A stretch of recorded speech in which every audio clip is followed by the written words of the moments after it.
All right, guys. I hope that you've all had a good weekend. Um, I'm back with the series of lectures that I'm putting on YouTube for you guys. Um, this time we're going to pick up exactly where we left off from last Wednesday when we were talking about Rousseau, the general will, um, his conception essentially of a society with a collective will, which I said became essentially the model for um, the type of government that has become the norm essentially all around the world in our modern world since the French Revolution, which is the idea of the nation state, right? And this is where we were. And I'm going to do a little bit, a small 5 minute review on Rousseau, and then start essentially talking about um, what I promised we'd be talking about at um, the beginning of the previous video that I uploaded for you guys, right? Which was to say, the French Revolution is precisely the moment in which we see in real time the shift from a society of estates, um, those hierarchical society of values and purposes in which um, each person had their own place dictated to them, presumably by a higher order, by God. Um, and so, a society in which authority emanates from God, a shift from that kind of society to a nation state, the idea of society based on an authority coming from the people themselves and fall ultimately founded on our humanity, on our human rights, on our human nature, right? Um, so that is what we're going to talk about, and we're going to talk about, we've talked about this in terms of ideas in a sense, and we're going to see this actually play out in historical time, essentially in the context of the French Revolution and how the French Revolution itself unfolds. um, right, I say this, you see essentially the slide in front of you that says the French Revolution is Rousseau in action. In the French Revolution, we witness in real time the shift from a society of estates to a nation state, namely the creation of a society with a collective will founded on rights deriving from humanity.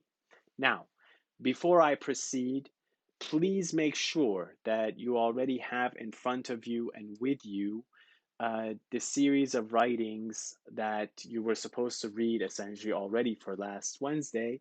Um, but have the Rousseau reading in front of you, have Sieyès's What is Third Estate, the excerpts from it that you were responsible for.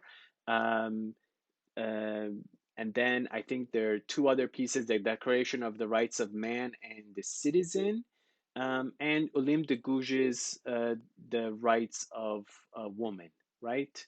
Um, Make sure you have that with you. I am going to be referring to them throughout. Um, Part of it, as I don't want simply to put relevant parts on PowerPoint, because that very easily leads to the idea that if you just basically look at that PowerPoint, you don't really need to do the reading because I've already picked out the important parts. But honestly, it's the actual reverse. If you do the reading and then you go through with me, you go through them with me in the lecture, and then we basically see what questions people have about them and we can discuss them together also in class on Wednesday, then it'll all actually start to sink in. So please don't let go of the reading, but you can stop the video now. Um, Go get these readings. Make sure you have them available so that when I refer to them, you can actually see what I'm talking about and go through the reading as well with me. Okay? All right. So, just to review before we actually move to the French Revolution itself,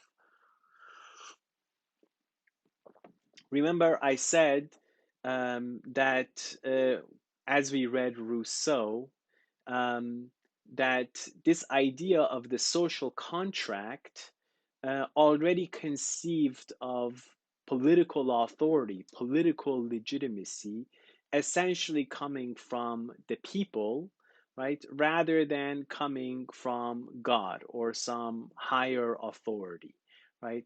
And there were these very different models of what this social contract, right, would actually look like, which previously had been thought of as a social contract between the people and government. And Rousseau is the thinker who makes clear actually the people can never make a contract that would give up its own authority, its own will to anybody else, because doing that is exactly like a human being basically giving up their will to anybody else, which means that anybody else could do whatever it is that they want with them. So the moment that somebody does that, their will actually stops existing. They're no longer a human being. They're more like a pet in some ways.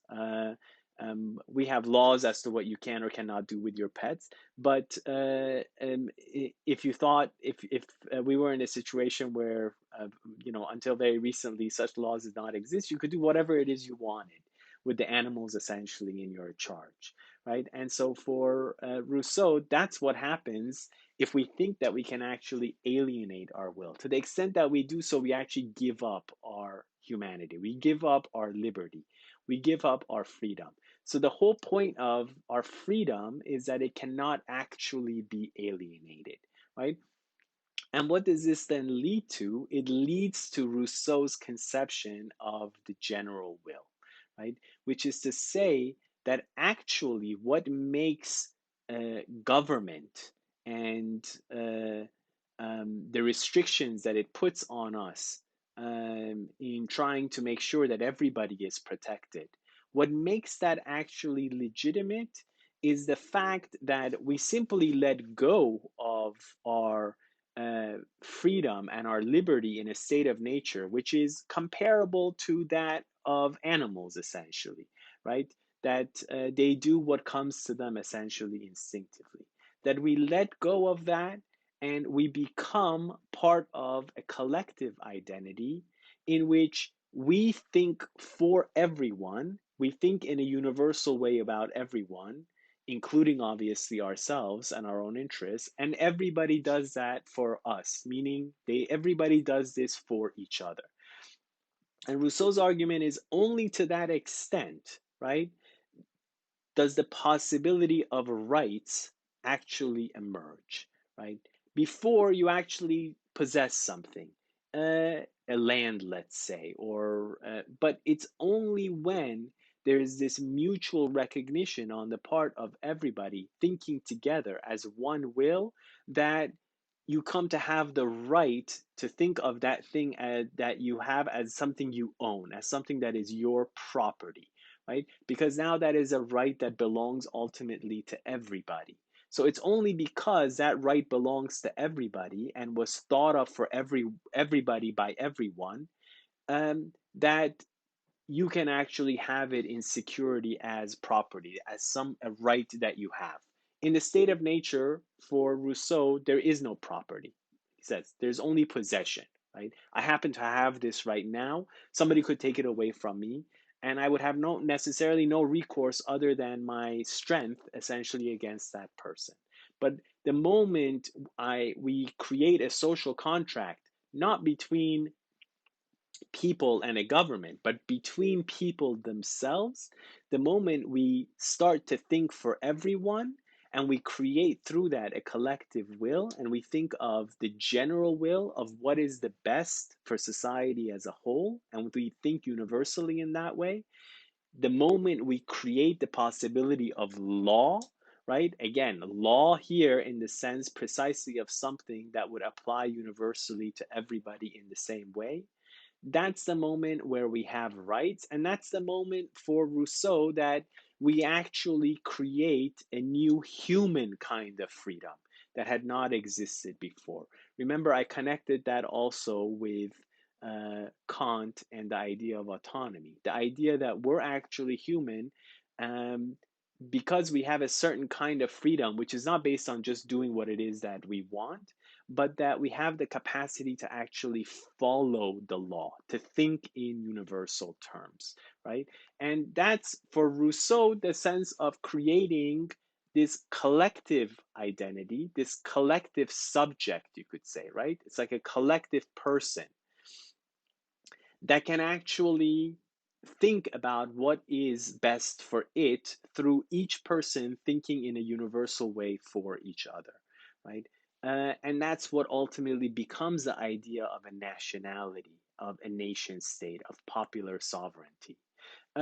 Remember, I also said that even though you get this idea of autonomy, of a person giving the law to themselves, which in Rousseau's case is connected to the idea of a collective identity, of a general will, that in Kant you have a different version of this, a radically different version in which basing things on our fundamental humanity is focused much more on discovering those laws essentially of our human interaction, of our human society that would allow us to make progress, right?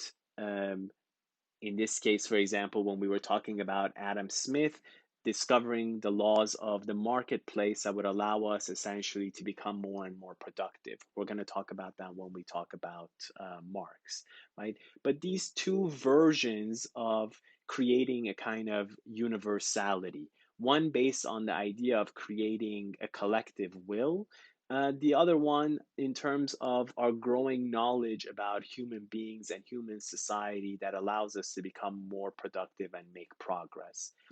You'll see both of these actually in the context of the French Revolution, in the context of how Sieyès explains what ultimately actually he explains it at the very beginning of the French Revolution, and the French Revolution basically almost works out the way that Sieyès prescribes for it, at least for a little while, before things get much more radical and essentially out of hand.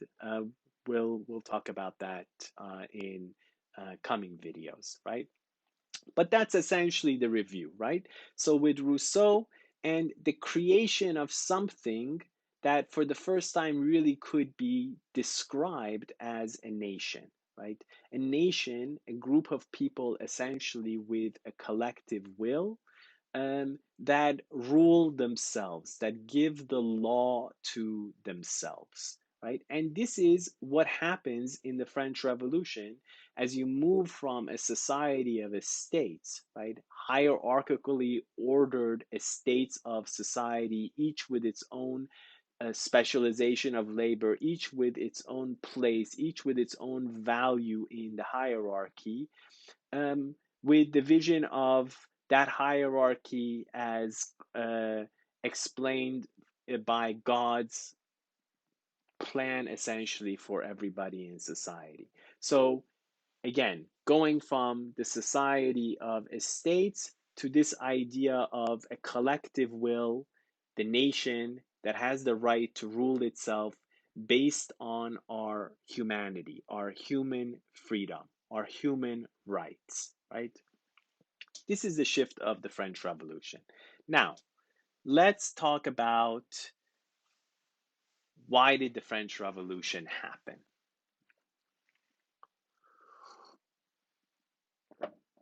So, um, the French state, right, at the moment in which the French Revolution actually breaks out, um, the French state is probably the wealthiest state in Europe at the time. It's the most powerful state in Europe at the time.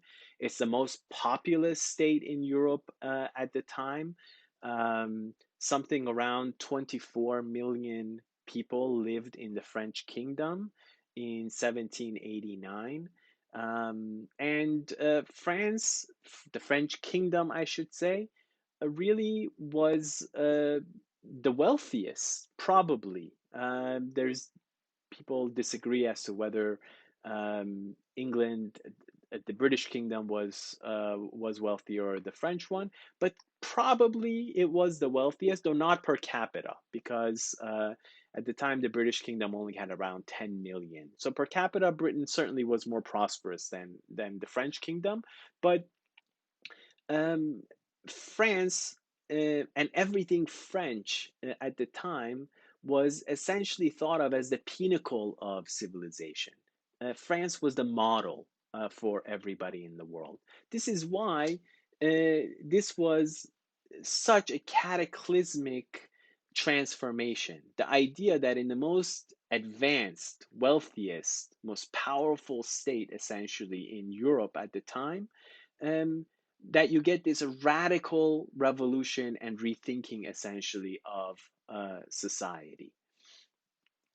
This is one of the famous things where one of the vice premier of Mao in China was asked in the 1970s, "What do you think the consequences of the French Revolution were?"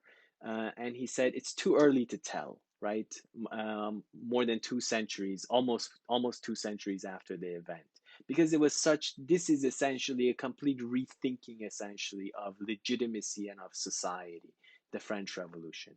Why did this revolution then happen in this state that was in a way the model for all other states at the time in the French context, in the European context? um, well, uh, remember, it really has to do with this story that we've been telling about the society of the states already undergoing a radical transformation in the previous centuries, in the early modern period. The rise of the absolutist state, the rise of what I call the police state, right?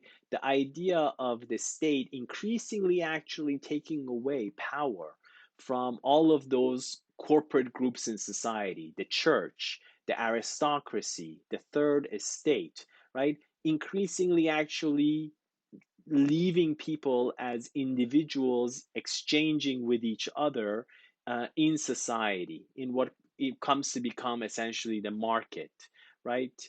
At least within the territory of the state, if not as yet in trade between states. uh, a state which increasingly then comes to administer society rather than being an expression of this hierarchy of value and purpose in society, a state which comes to administer society from the outside, all of these increasingly individualized people through measures of police, right? Through measures of what is thought of as proper administration to make sure that the state can actually get the most revenue essentially out of society as a whole.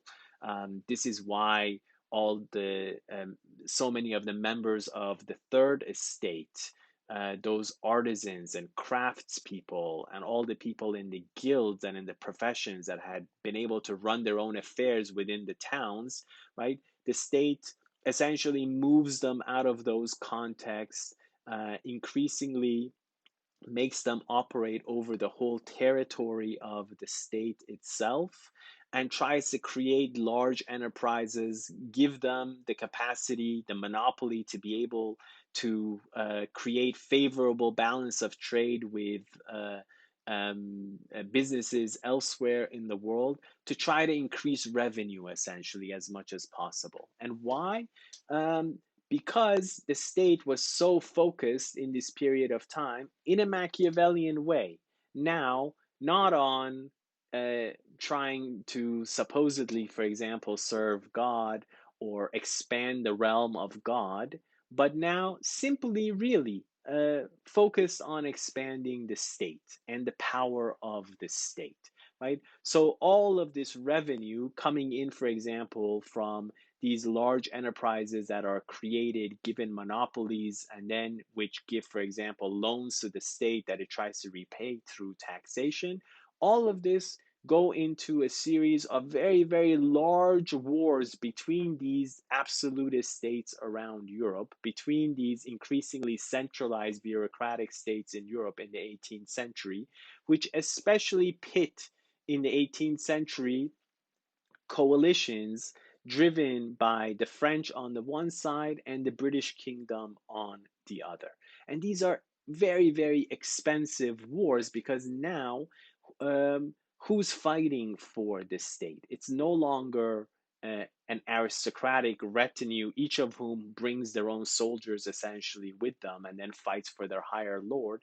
Now states have actually created their own standing armies. And so you have to clothe all these people, you have to give them weapons, you have to feed them, you have to train them. This is a very expensive undertaking. And so it takes massive amounts of money. And the French basically are spending massive amounts of money fighting these wars. Uh, so the reason actually the French Revolution starts in 1789 is that by 1789, the French state is actually bankrupt. It is out of money. Um, and the question is why? Because uh, the debt of the French kingdom is quite high, more than 4 billion livres at the time, but it's not relatively so high. The British kingdom actually has a debt that is twice as high as the French in 1789. The Dutch have almost a deficit that's as large as the French, and the deficit of the French in 1789 is not even really that much higher than the French what the French state owes at the time of Louis the XIV. So the question is, why is it that the state nonetheless is bankrupt? And the real reason is because it has a very hard time actually taxing some of the largest landholders in the state. So part of kind of the way in which that the aristocracy had given up its power and become creatures of the court, part of why essentially they had accepted this bargain in some ways is that they were still exempt from uh, the most important taxes in the French kingdom, which were the land taxes, especially the taille, which was a land tax. And the nobility owned around 20%, a little more than 20% of the land in France, and they were exempt from taxes. The bourgeoisie, those people from the third estate who had now increasingly moved outside of the context of the towns and become large merchants, they owned around a little less also than 20% of the land in the French kingdom in 1789. And they were subject to the tax, but very often not only had become nobility becomes something that you could buy often by, for example, you could to us it sounds very strange, but you could actually buy a post in a government, for example, and that post itself came, for example, with a noble title. So many members of the bourgeoisie paid to become members of the nobility and became exempt from taxes. Others bought exemptions from taxes because the state, for example, needed massive amounts of money very quickly. So it would sell an exemption in tax, which would work for the time being. But then for the future, it left it with the problem, with a bigger problem of how do we come up with this money, right? The church was also exempt from taxes. It owned between 5 and 10% of the land in the French kingdom. And, the clergy instead would give a big gift to the king once in a while. But that didn't quite make up, obviously, for regular taxation. So, at the same time that the society had increasingly become individualized, and these estates had increasingly lost power, there had not been an estates general, a meeting of these estates together since 1614, right? This is even before Louis the XIV comes to power. There's been no estates general, and the estates general was the way in which the royalty and the monarchy actually consulted those different corporate groups in society in the medieval period. So parliaments, right, were not democratic institutions. They were institutions in which the estates would come together, and there was no regular taxation. If the king wanted to go to war, he would have to do it on a one-off basis, called parliament, get these different groups in society who generally voted by order, right, to come up and say, okay, we'll give you so much money for doing this, right? Now you're in a completely different situation with these states that have created a centralized bureaucratic order. They've individualized people, but they're in France, and this is the problem why the French state is bankrupt. It can't quite tax the most important landholders actually in the society. And its problem, basically, before the French Revolution happens, is there's a desperate attempt on the part of the state and Louis XVI, who comes to reign in 1774. There's a period desperately of trying actually to find ways of taxing the nobility, getting them to accept to pay some kind of taxes, and they refuse and they refuse and they refuse, right? In fact, um, over the course of the 18th century, after having had so much of its power taken away, um, in the previous century with Louis XIV, the nobility has been working very, very hard to get back as much power as it actually can. So it can't do it obviously independently of the state anymore. So it tries to make sure that the highest post essentially in the state, in the army, in the church, that all of these can only go to the aristocracy. Right? So it tries to make sure that it can squeeze essentially the French peasantry. Now, most of essentially the feudal order, remember, in which the peasants were actually tied to the land, that's completely gone away. Now, the peasantry either owns much of the land, so about two-fifths, 40% of the land is actually owned by the peasantry in France, or they pay rent essentially to the nobility or to the bourgeoisie owners of the land where they work. But even when they do that, they still owe certain dues, right? So they owe dues to the biggest landholder in their area, whether it's a member of the nobility or whether it's a member of the bourgeoisie. They owe all kinds of dues to whoever owns the major instruments, for example, the mill in the manor, right, or the wine press in the manor. They have to pay essentially to use those things. The nobility still have some police jurisdictions in the manorial court, and so they have to pay certain dues and do a little bit amount of work to fix the roads and things like that every year. So there's still some vestige of feudalism, and as the state can't tax the nobility, it's putting even greater burden essentially on the peasantry to get money out of them. And the nobility is squeezing the peasantry even more and trying to squeeze the state as much as it can to get back its privileges as much as possible, right? It can't do it as a corporate aristocratic group, so it tries to do it by trying to monopolize the higher positions within the state itself. So the peasantry is pretty squeezed and pretty unhappy in 1789, while the aristocracy is trying to improve its situation and fighting to get dominance again essentially in the state. On the other hand, you have the bourgeoisie, and they have been doing much, much better, right? Their situation, as the economy has been increasingly commercialized, has become more and more important. They're no longer just those localized actors, right? They now act as bureaucrats for the whole territory of the state, as merchants. Their businesses go all around the state and then beyond, all throughout the globe, in fact. Uh, and by 1789, French foreign trade from 1713 to 1789 goes up fivefold.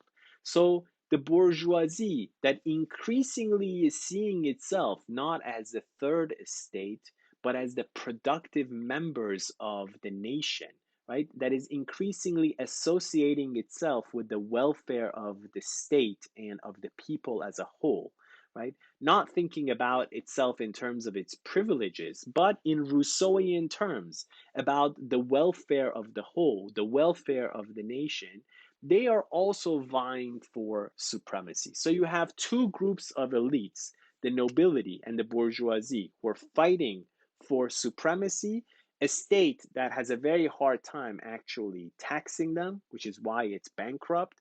Um, and you also have increasingly those workers and artisans, the ones who have not become big merchants, right? Their situation, like the peasantry, has also gotten increasingly worse. Uh, they are still working in the cities and in the towns, but their wages have not kept up with with the prices that have increased through all of this trade, and they have less and less actual control as they're working in larger enterprises rather than those small enterprises in the towns, right? So on the one hand, in the French state, you have these two groups who are vying with each other for power, the bourgeoisie and the aristocracy on the one hand. And their situation is actually getting better in 1789. And then you have the bottom of the society whose situation has not gotten better over this period of time. And the French Revolution ironically breaks out because the nobility refuses basically to play ball with the French state and to agree to some kind of taxation. It insists that uh, the Estates General has to meet. It is not going to accept any taxation until the Estates General actually meets. And so, after failing in every way to actually pass through some kind of taxation on the majority of landholders in the state, um, finally, in 1788, at the beginning, July 5th, 1788, Louis XVI throws up his hand and he says, fine, we're going to have an Estates General. It's 1789. The last time that there was an Estates General was 1614. So people now actually have to think about, how are we going to even do this, right? How are we going to have uh, this kind of institution revive now with all of the changes that have happened over the last more than 150 years? So the Estates General meets about a year later in May 1789, but in the intervening period, there are massive debates about how are we supposed to do this, right? Um, are we supposed to do it like we've done it before?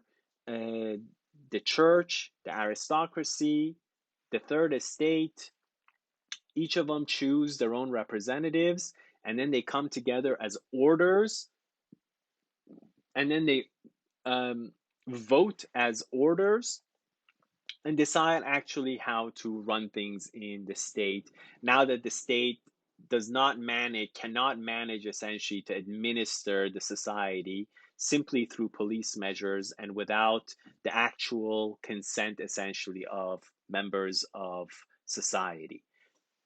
Or uh, is this at this point now, right, where uh, having read Rousseau and the very idea that consent and authority actually can only come from the people themselves, well, if that is the case, and ultimately it comes not from God, but from the people, and fundamentally from their human capacity for freedom, their human capacity to come together and to create a collective will with each other, if that's the case, how does it possibly make sense to try to meet again as a group of three estates, each of whom has just one vote, right? So there develops this massive, quite radical debate between different members of the different orders in society. At the time, they're still ordered in this way. They're still ordered according to the first estate, the second estate, the third estate, right? But there's this huge debate now about how are we supposed to do this? How are we supposed to run things once we actually, now that the state has in a way admitted that it cannot run things without us, who is the us, right?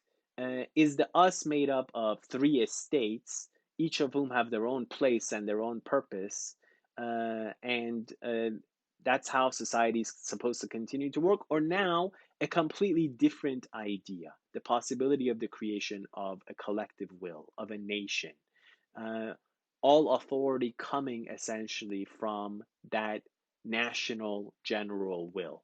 Well, Sieyès is one of, so you have hundreds of pamphlets that are written in this year period about what should we do, right?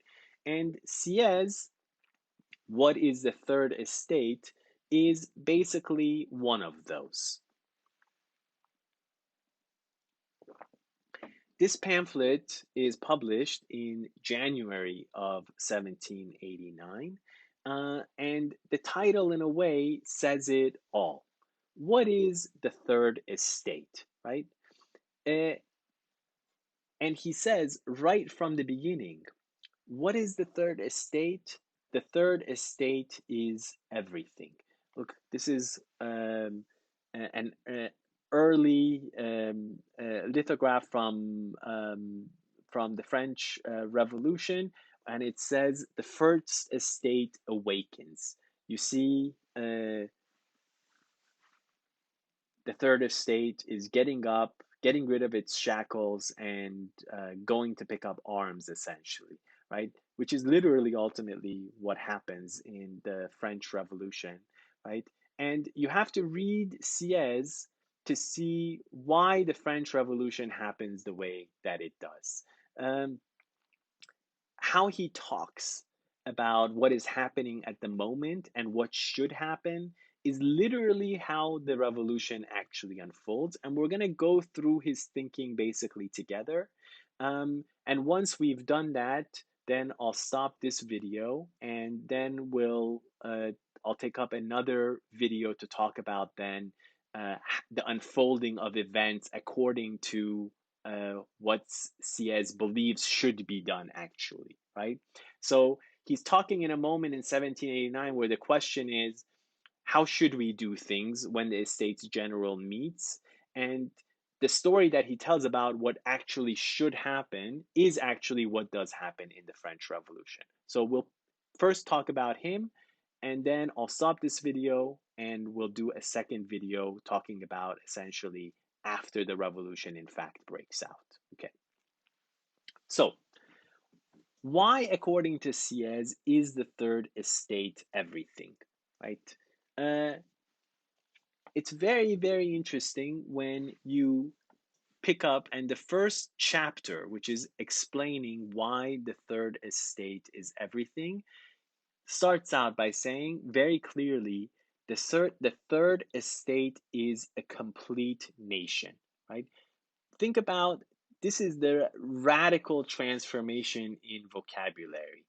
The third estate to the nation. And what Sieyès is saying is that the third estate is actually the nation. The other orders are not really part of the nation. The third estate is the nation, which is why it's everything, because the nation, the collective will, is everything. And anybody, remember Rousseau, anybody who tries to put themselves outside of it, to look out just for their own individual interests, well, they have to be, as he says, Rousseau says, they have to be forced to be free. They have to be forced to think in terms of everybody and not just themselves, right? That's why the nation is everything. So if the third estate is the nation and the nation is everything, the third estate is everything. Look at how uh, Sieyès explains this. He explains this in two ways. One of the ways reminds us, I think, very much of Adam Smith, actually. And so is part of that larger Kantian story about what makes us productive, what allows us to develop and make progress. And another story that he tells about the third estate and why it's everything focuses on the third estate as the only one capable of forming the nation of the collective will. So we'll follow both of those stories. Um, at the beginning of the next video, I'm going to talk about the Declaration of the Rights of Man and the Citizen, which is the moment in which the French Revolution, you can say, okay, the revolution has happened. This is the moment when there is a declaration of the rights of man and the citizen and the creation really of a French nation state, which is the first nation state really in the history of humanity. And what is the first article of the Declaration of the Rights of Man and the Citizen?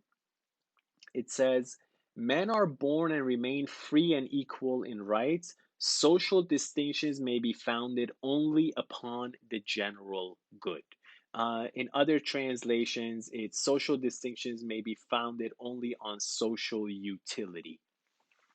What does that say, right? As opposed to the idea of a society of estates in which every group of people, based generally on their birth, uh, through the way in which the world works, through God's vision for humanity and the cosmos and everything, all other creation, right?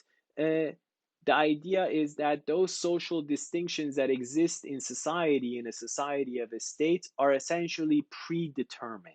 They're given. Everybody has their place, everybody has their purpose, everybody has their dharma. You're not supposed to question that. You're not supposed to change that, right?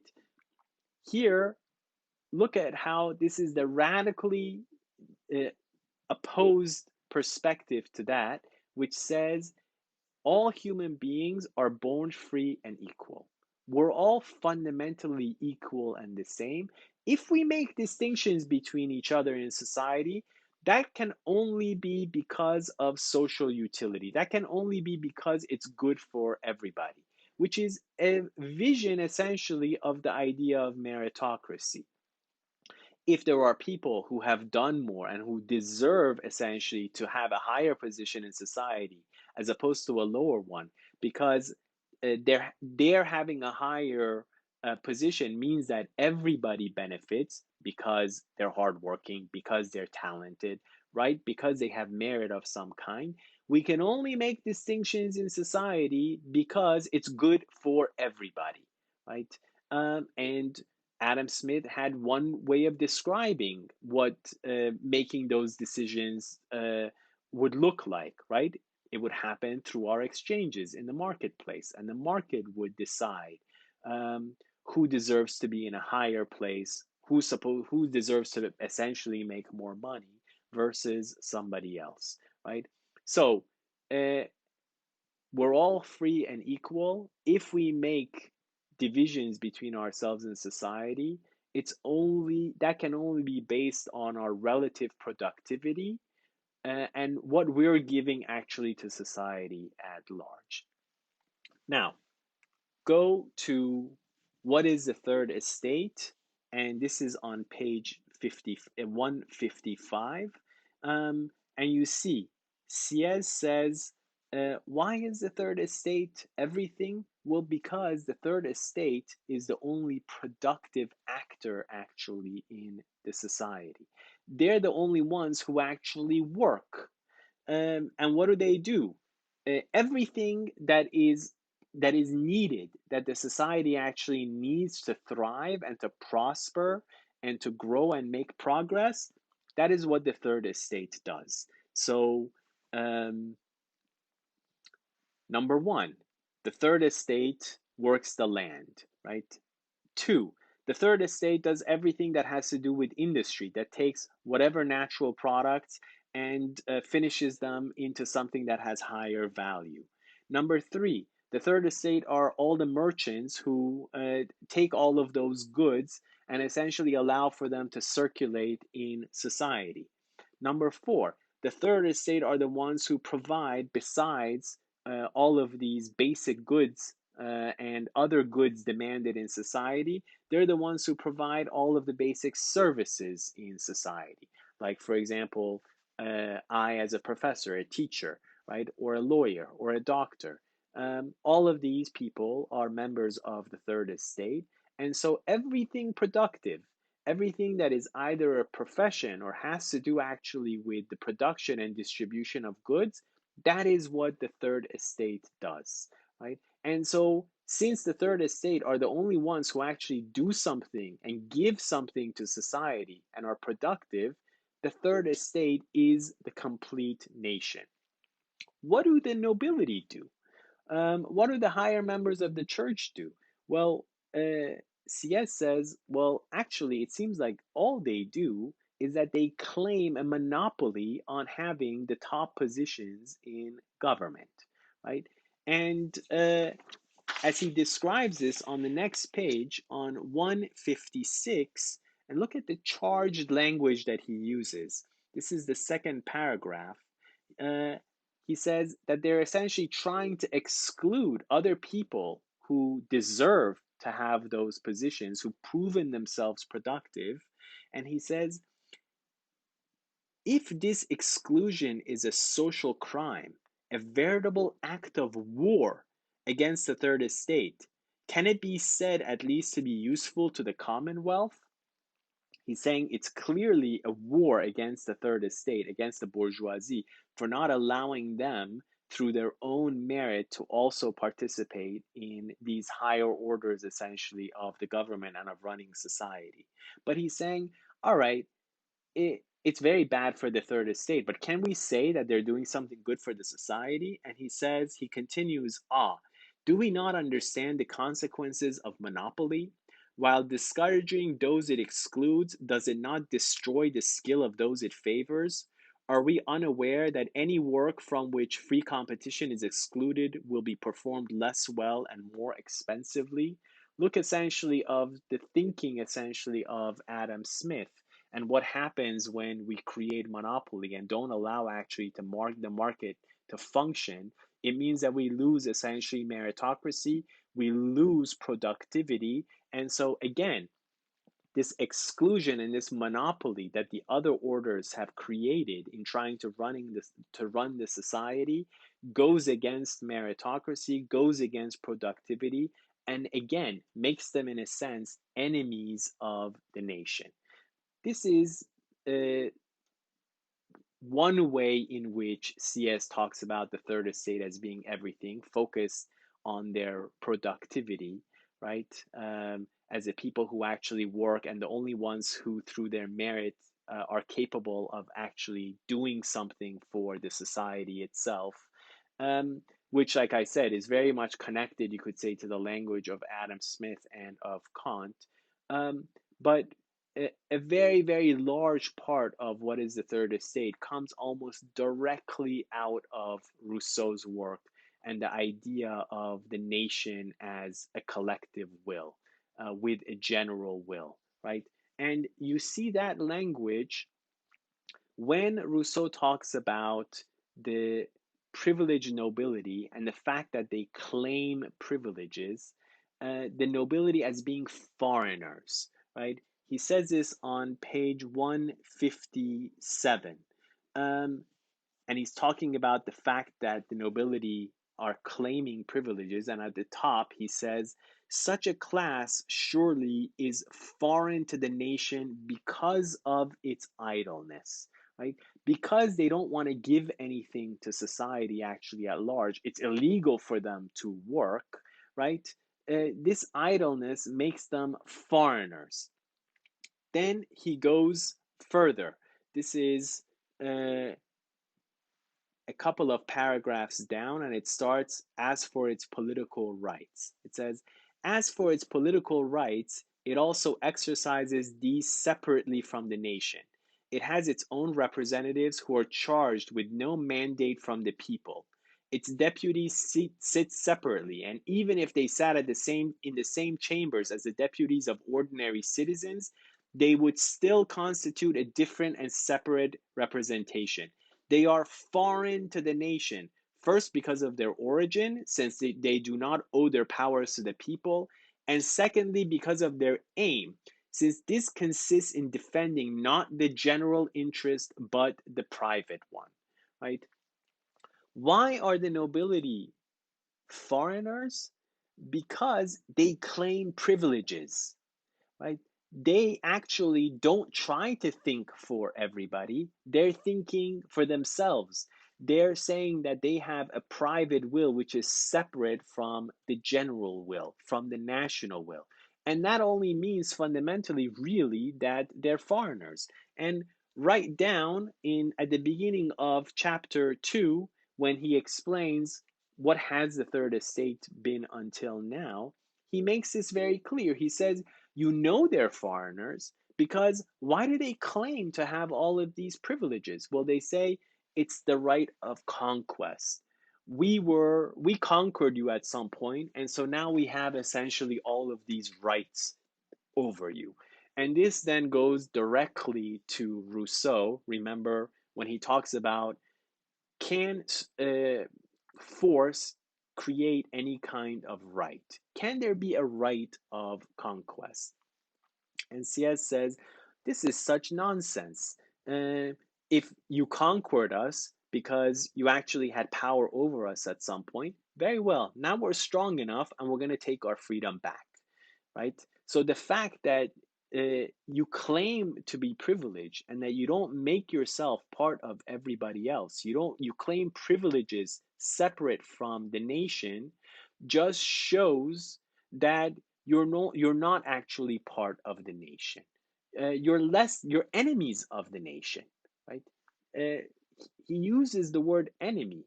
He uses the idea that they have declared war against us.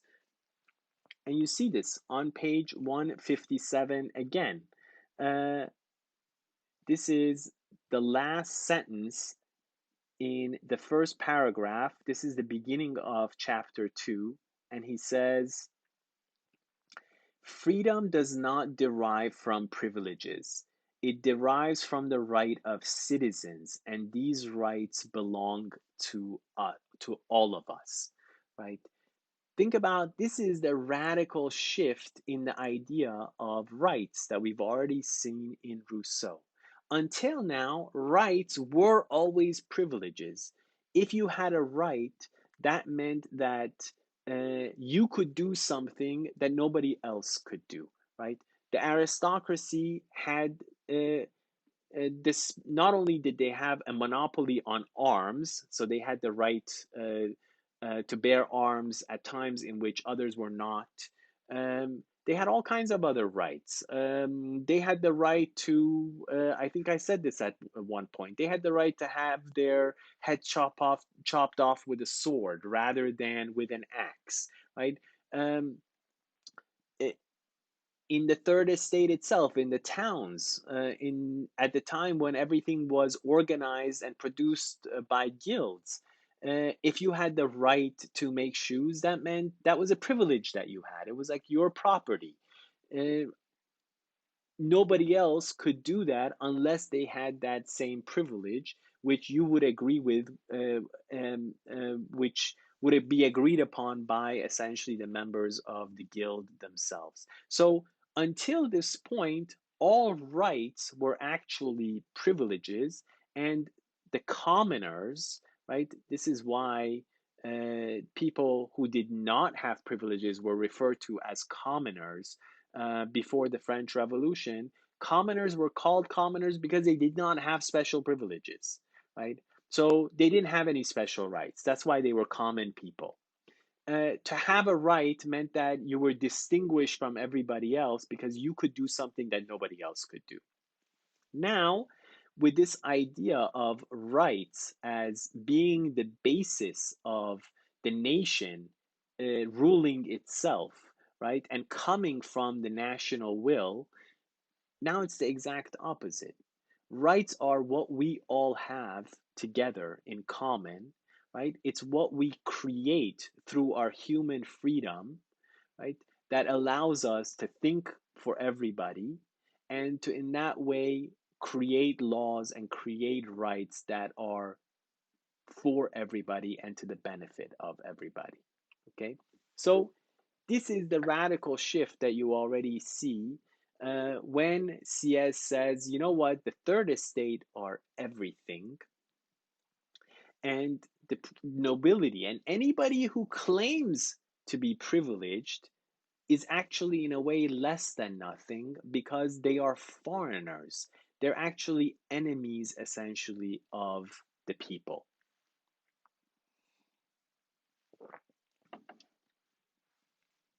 Okay, so what happens next in what is the third estate? Uh, Sieyès makes it very, very clear that until now, because everything has been based on privileges, the third estate actually have been nothing. They've had no voice. In fact, when it comes to the people who were even supposed to represent them in the Estates General, usually these end up being ennobled members of the bourgeoisie who had basically bought noble titles, right? And so, in that sense, the third estate actually has had nothing until now because we've had a state that has been based on privileges. What does the third estate want to be? The third estate, he says, at least wants to be something. And then he goes through some of the demands, essentially, of the third estate at the moment when the revolution breaks out. And these demands, he basically says, look, we're asking actually for so little. We are the nation. We are everything. We've been nothing so far, and all we're asking is to be something, even though this is not how things should be, right? Um, and I'll stop the video with just saying what these demands are, and then we'll take up what they should be, and then what happens with the revolution in the next video. But he says all the third estate is actually asking is, first of all, that we be able to make sure that we elect members of the bourgeoisie. We don't want even to allow for people to uh, be able to vote for nobles as their representatives if they're supposed to be representatives of the bourgeoisie. And it's very, very interesting because there he says, you know, whenever it comes to rules for voting and for representation and deciding who can represent whom, um, there are always rules about this because we always understand, you know, for example, if uh, there are servants, a servant of somebody, right? And we allow them to be a representative for everybody, we can't be sure that they can think for everybody because they're dependent on somebody else. So, really, again, the problem is they could basically represent the interest, the private interests of the person that they're the servant of, on whom they're dependent, rather than the interests of everybody. So, all we're asking is that um, members of the bourgeoisie vote for and can only be represented by members of other members of the bourgeoisie, other members of the third estate. This is a very interesting part. It comes on page 161, and we'll come back to it because the explanation that Sieyès gives here for why dependents and servants should not actually be allowed to vote, should not be allowed to be representatives, is the way in which the revolutionaries explain why women should not ultimately be given the vote and be allowed to be representatives in society. So we'll come back to that when we talk about Olympe de Gouges. But the first demand is simply, look, we should be able to have representatives who come from us. Second, we should have more representatives than members of the nobility and the church put together. And third, we should be able to not vote by order, but by head count, essentially, right? it doesn't matter. The king had already allowed the bourgeoisie to have more than the representatives of the church and the nobility together. But if they were going to vote by order, which is what the nobility said has to happen when the Estates General met, it would be irrelevant. The bourgeoisie could have 1,000 representatives, and the nobility and the church could have five each. But if they voted by order, the result would be the same because the higher members of the church were also from the aristocracy, so they would vote together essentially against the third estate. So he's saying, look, all we're asking is simply to be something, to at least have the same amount of voice as these people who, even though they are really, they shouldn't have these privileges. They shouldn't have this monopoly on power that they do. By doing this, they're actually making themselves enemies and foreigners to the people. But look, at least we want to have the same amount of voice as these people do. And so we should make sure that we have our own representatives, that we have at least as many people as the church and the aristocracy, and that we can vote by head count rather than by order. And the way that he puts this is, look, uh, it goes against social science. It goes against the nature of things.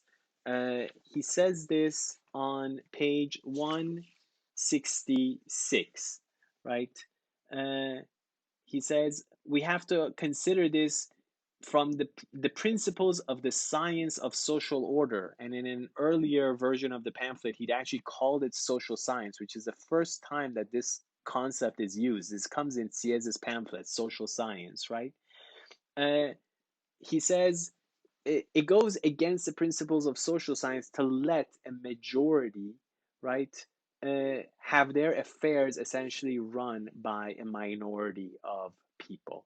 Um, Again, going to the idea of Rousseau, that only people coming together and thinking all together for each other uh, can actually create rights and can maintain the freedom that belongs to us as human beings.